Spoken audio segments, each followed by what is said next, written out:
At sa kaugnay na balita, iginit naman ng Philippine National Police o PNP na umalalay lamang sila sa mga tauhan ng Philippine Center on Transnational Crime o PCTC sa pagpapatupad ng Red Notice ng Interpol laban po kay dating Pangulong Rodrigo Duterte.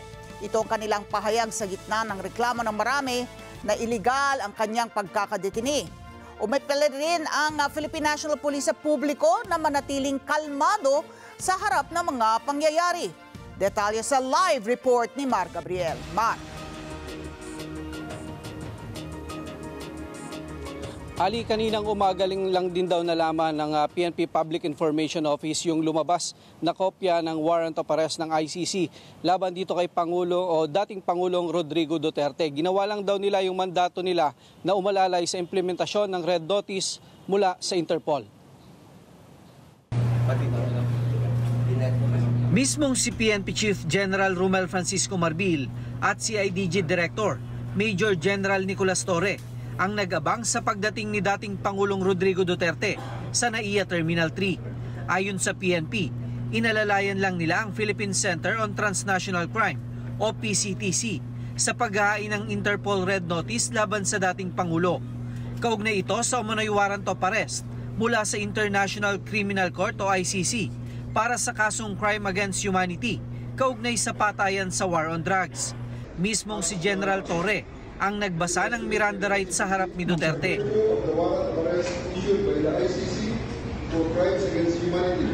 Sa harap nito, umapila ang PNP sa publiko na manatiling kalmado kasunod ng pag-aresto sa dating Pangulo. Nanawagan din sila na iwasan ang pagpapakalat ng fake news at hindi beripikadong mga impormasyon. Dapat daw na kumuha lang ng mga mapagkakatiwalaang impormasyon mula sa mga official government sources. Kahapon, tahasang iginit ng PNP na wala silang impormasyon kaugnay sa umunoy warrant of arrest ni Duterte. Pero handa raw sila sa anumang posibleng mangyari. Kung meron pong ihingin po ang tulong yung ating Interpol through their National Central Bureau, and then the PNP has a legal obligation to reciprocate yung courtesy na ibinibigay po sa atin ng Interpol. If you may recall po, may mga instances po tayo na may mga warrants of arrest po na na-issuehan po yung ating local courts po at nagtago po sa ibang bansa, and through the Interpol mechanism, humingi po tayo ng tulong. Para matiyak ang kaayusan, nag-deploy ang PNP ng 379 na mga pulis sa NAIA at sa Villamor Air Base sa Pasay City. Nananatili daw na tinutupad ng PNP ang kanilang mandato na nakasalig sa batas at tamang proseso upang matiyak ang kaayusan at kapayapaan. Sa Campo Crame, kapansin-pansin ang mahigpit na seguridad na ipinatutupad sa PNP Custodial Center. Isinara sa mga sasakyan ng kalsada sa harap ng custodial na bantay sarado ng mga tauhan ng PNP SWAT at ng Headquarters Support Service. Gayunman, wala pang kasiguraduhan kung dito dadali ng dating Pangulo mula sa Villamor Air Base. Wala pang ibinibigay na kumpirmasyon ng PNP kaugnay sa plano kay Duterte.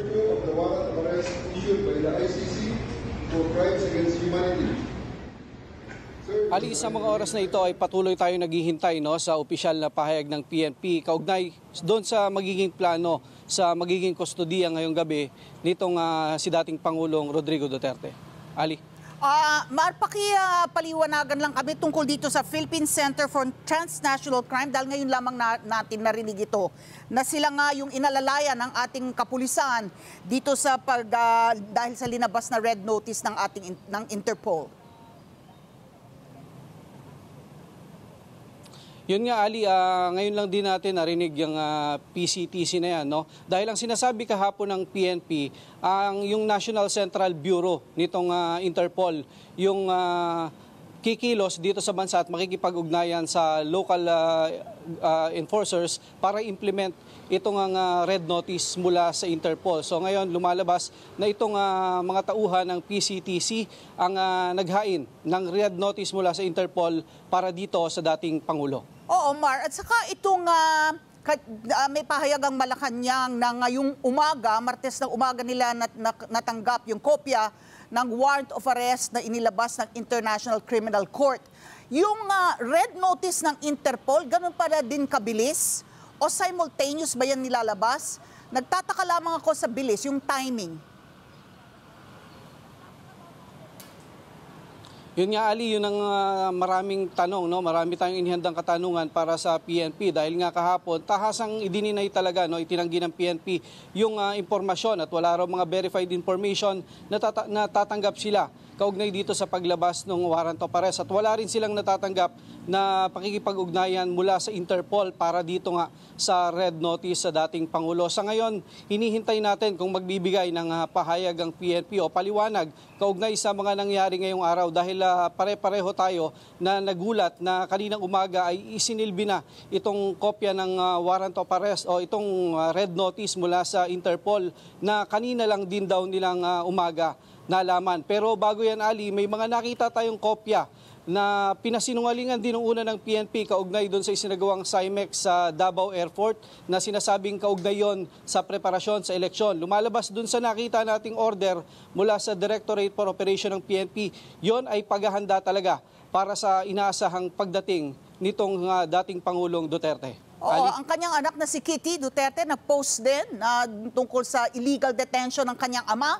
Nung siya ba ay nun sa airport pa lamang at nakita natin nga si General Nicolas Torre III at si National Prosecutor Fadulyon, ay meron na bang presensya ng kanyang mga abogado doon? Dahil yun din ang nireklamo ng kanyang dating Presidential Legal Counsel, Salvador Panelo, na wala daw legal counsel ang Pangulo.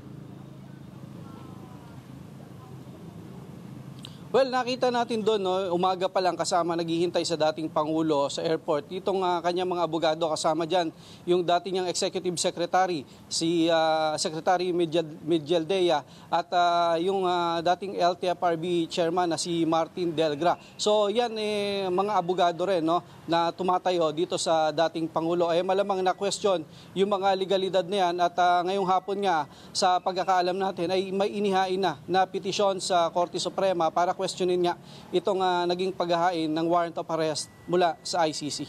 Mar, huling tanong na lamang, meron na bang pahayag ang ating PNP? Dahil ngayon kalat sa social media ang panawagan ng pag-aalsa, ng protesta laban dito sa nangyaring pagkakaaresto kay former President Rodrigo Duterte. Meron na bang pahayag ang PNP na kahandaan na tugunan ito? Well, ang pahayag ng PNP sa publiko ay manatiling kalmado sa mga panahon na ito, no? Kasabay niyan, may mga deployment plan na rin na inilatag ang PNP, partikular dyan sa Quezon City, no, dyan sa Veterans Memorial Medical Center, kung saan may mga pwersa na ng kapulisan para ipanatilihin yung kaayusan dyan kung sakaling dalhin dyan yung dating Pangulo at dumagsa yung kanyang mga taga-suporta. Okay, maraming salamat. Mar Gabriel nagulat live mula sa Campo Crame. Maraming salamat sa inyo pong pagsubaybay sa Mata ng Agila Primetime. Para malaman ang matatag, matapang at matapat na mga balita, i-follow lamang at mag-subscribe sa @Net25 TV.